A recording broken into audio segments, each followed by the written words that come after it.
truth spoken here with your host, the maestro Eddie C. McLeod. That's me, y'all.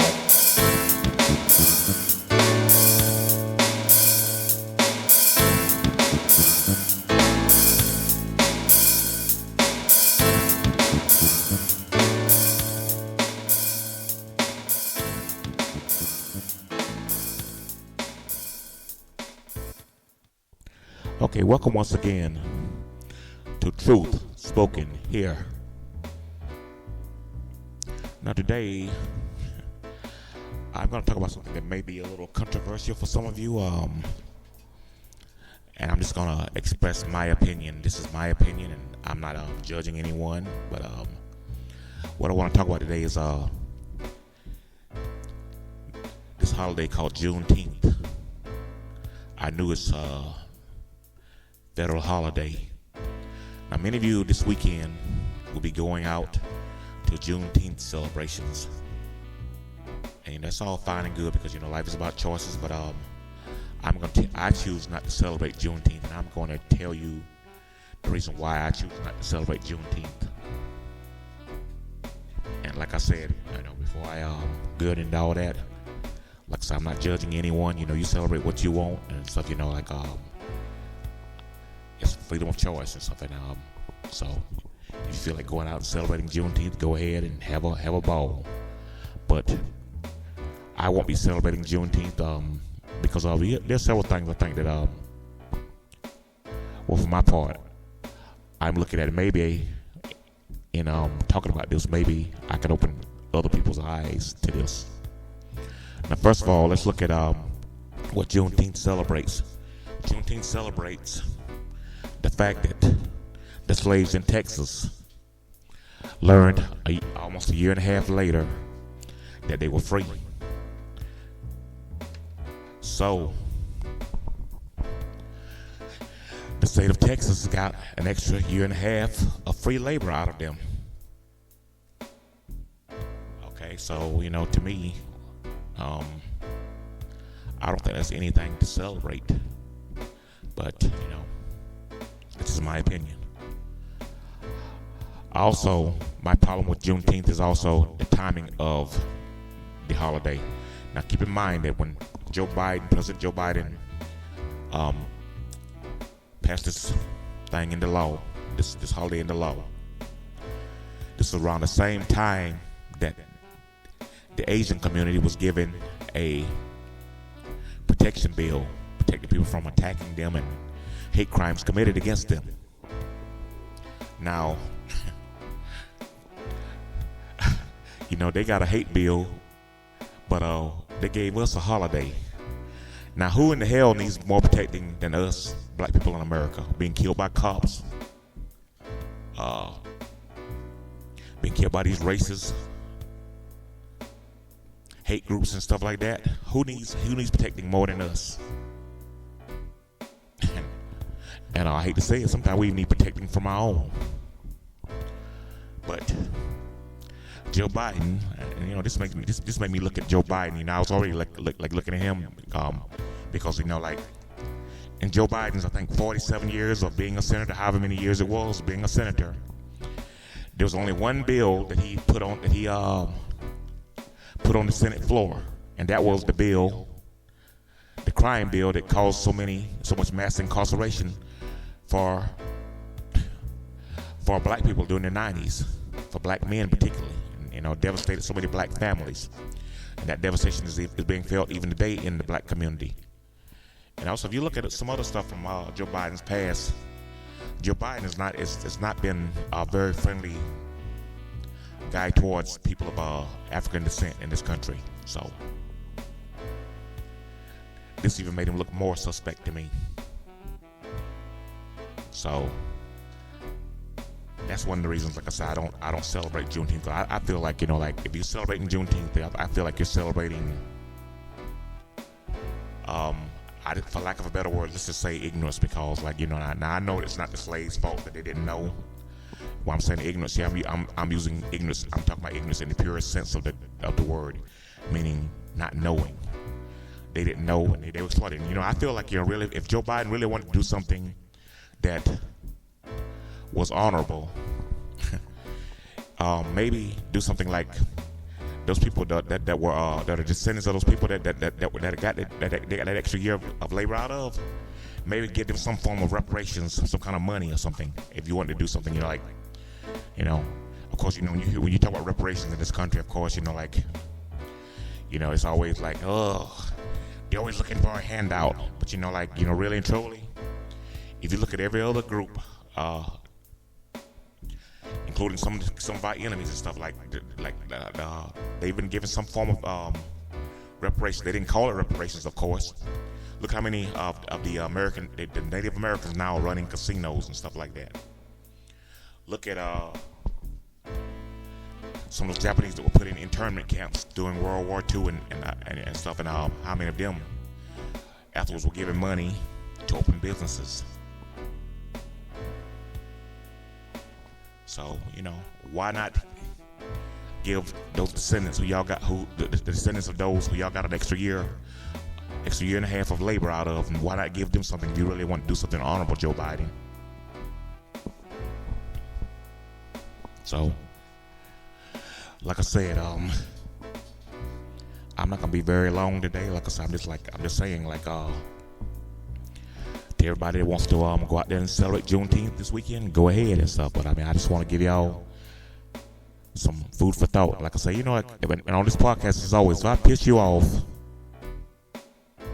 but in the process of pissing you off, I cause you to think, well, I've accomplished my goal. Now, I remember the first year they had Juneteenth, I caught some flack for criticizing it. Even from my best friend and some family members. I think I posted something on Facebook about Juneteenth, and in conversation I said something to one of my friends, my best friend, and he was like, he didn't agree with me, but that's fine, because it's fine for friends to agree to disagree sometimes and stuff, and I don't want people around me that agree with everything I say. I think you have too many people that have landed on the road to destruction because they had too many yes people around them that really didn't have anybody pull the coattails and tell them how they really felt about stuff. You got people that have been on that road to destruction. You got people that are in their graves because there are too many yes people around them. So I like to have people around me that we may not necessarily agree or think even politically. Other types of ideological differences we may have. But at the end of the day, we learned that we agreed to disagree. And that's what I'd really like to see this whole country get back to, a point where we all learn to agree to disagree without being disagreeable, not without becoming so volatile and without all the vitriol. I think that's what I want.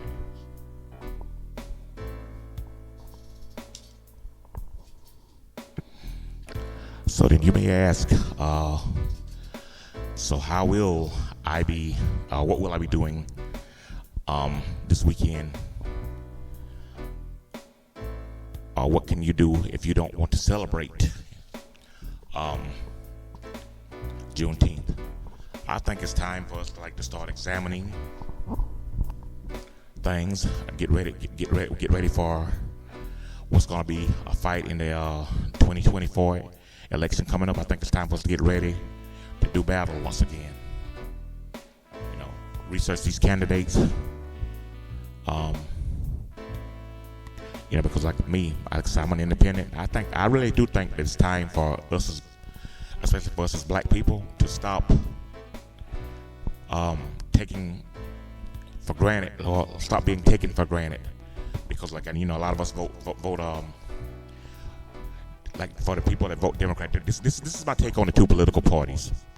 The Democrats, to me, have this mentality toward black people that you people are too stupid to take care of yourselves. So what we're gonna do is we're gonna give you what basically amounts to scraps from master's table, stuff like public housing. We're gonna give you some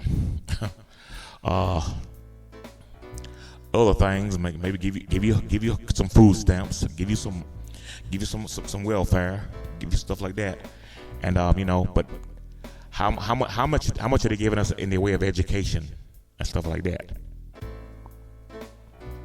Now, say what you want about former President Trump. Now, I have very little good to say about President Trump. President Trump did give a lot of money to black colleges and universities, historically black colleges and universities.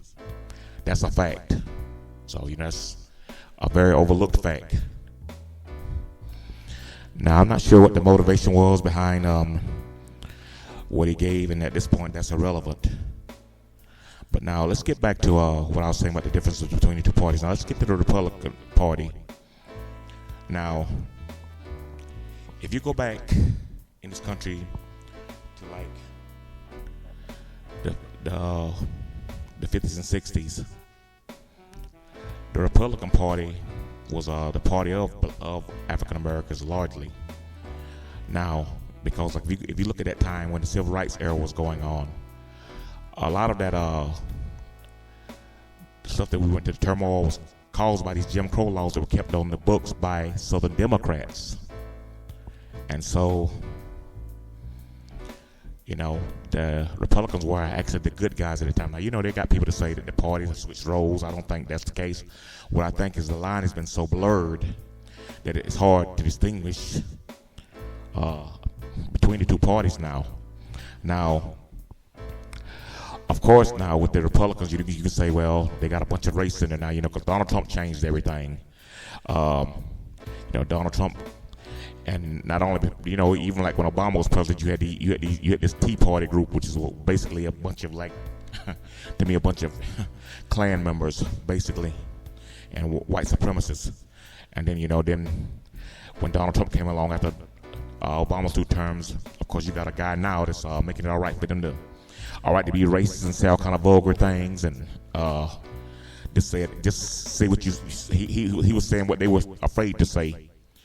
But for the most part, with the Republicans, what you can't get people to understand, I have a hard time getting the black community to understand this. Like, if you're black and you're a millionaire or billionaire, and you can get on board with them too, and it makes, I guess, from a financial standpoint, economic standpoint, it makes sense that, because they're going to give you some tax breaks and stuff like that. And, now, of course, the theory is, with Reagan, they had this thing called trickle-down economics, which meant that the wealth would then trickle. If you gave the billionaires and millionaires tax breaks, it would trickle down, and there would be job creation. Well, we found out that wasn't true, because it took a little while, but over time, because what happened with that was that you saw the housing market and a lot of the banking market unstable, because there was basically hands off, no regulation, and so these people are given carte blanche to do what they want,